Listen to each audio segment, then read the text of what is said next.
Hello and welcome to this video. My name is Miriam and I love everything about books, and in this video I'm going to review 3 books I recently read. You've seen 2 of them in my previous video on my book haul, and actually the first one I'm going to review was also in my first, not in my first video, but in my first video since my break from YouTube. Without further ado, let's dive into the books. The first book I'm going to review is Door Jouw Ogen, the Dutch translation of All That Really Matters by Nicole Dees. I hope I'm saying her name right.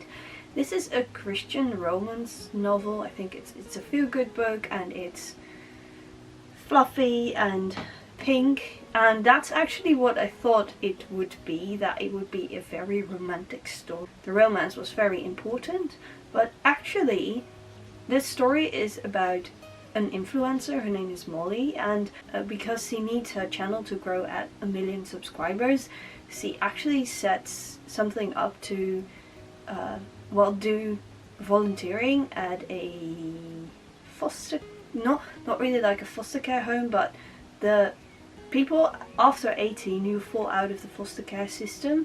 So quite a lot of young adults don't have any place to go, and that home is like for the 18 to 21 year olds, something like that, so to give them a good place in life to start from. And she volunteers, and it's actually because of her image, but she soon realizes that she has not been using her talents for a good thing. It's, like I said, it's a Christian book, so there's also a bit of contemplation in there and realizing that her heart needs to change, and the way it was done was very beautiful, and the romance was not really like a big part of the plot. I hate that when it happens in books, that the romantic feeling someone has for someone that greatly influences the choices they make, and therefore it influences the plot. This was part of the plot, or not, it was part of the book, but it was not like the romance was there to, well, it was there to support the plot, not be the main thing of the plot.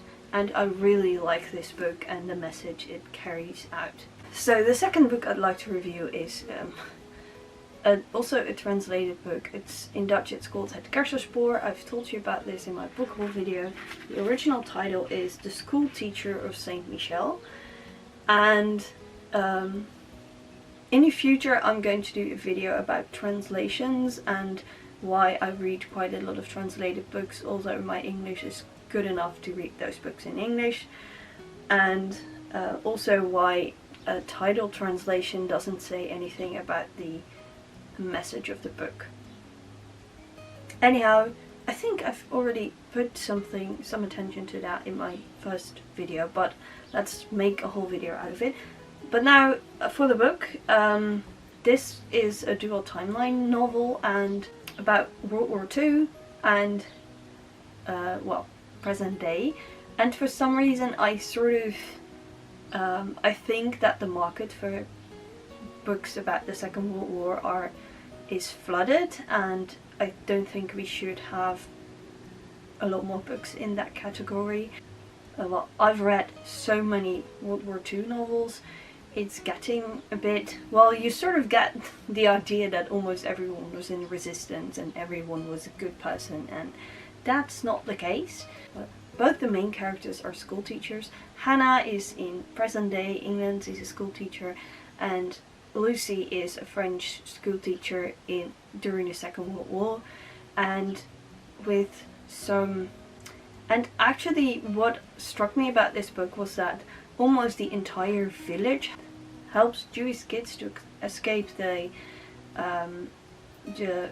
German regime and the death camps, and they do it in a very interesting way, and to know what that way is you should read the book. But I did have some issues with the book. It was off to a very slow start. It started to get really like, there was really pacing in the story when I was more than halfway through, and that's something I do not really like in a book.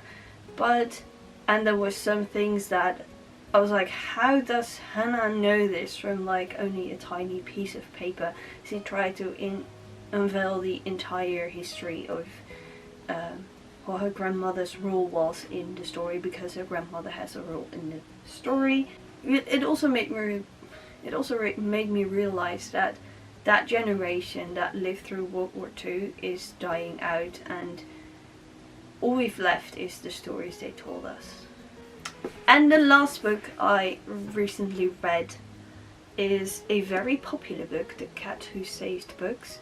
I was influenced into buying this book by Goodreads and some booktubers, and I've read the book, and don't get me wrong, it's a very interesting concept about a cat who can talk, and he talks a boy into saving books. So the cat does not do the actual saving, but the boy does the saving of the books. The boy's name is Rintaro, I guess, but I do not get the hype. It's a very basic story. It has some interesting elements like a talking cat and a sort of maze that they have to get through 4 challenges and things like that, but there's no, I don't have a sense of danger in this book. There's no, yeah, the cat says, well, it's very dangerous if we don't succeed, but why it's dangerous, that I've got no clue. There's no real danger, and it's all very simple. And because I'm an author of several YA books that have, according to me, more depth than this book, I sort of, it's not that I feel jealous, but maybe I do feel jealous that this book got massive attention and is sold worldwide. And that's what bugs me in the world of books these days, that there are quite a lot of books that aren't really good, but they have like a specific theme or a specific, well, they do have a famous husband or wife, or they are famous themselves for something else, and then they write a book and everyone reads it, or that books are endorsed by famous people and therefore people buy the books and they are not really good. And if you say something about it, if you do not really like those books, then people say you hate, well, how can I put this nicely, that the balance is lost, like the balance between being honest about a book and I'm not entirely sure how to put it. Maybe I should make a video about it and think it more through. But anyway, it is a nice book to read, but it wasn't mind blown as I expected it to be. So, well. So I hope you like this concept of doing mini reviews. I've been doing this for a long time on my Dutch blog, so I decided I would do it in a video as well. So I will review 3 books like once every 2 months, I think. I'm not really promising anything on that. I hope you liked it, and let me know in a comment which of these 3 books would you like to read the most. And if you like this video, give it a thumbs up. If you're not a subscriber yet but you don't want to miss any more bookish videos, then please consider subscribing to my channel, and as always, happy reading.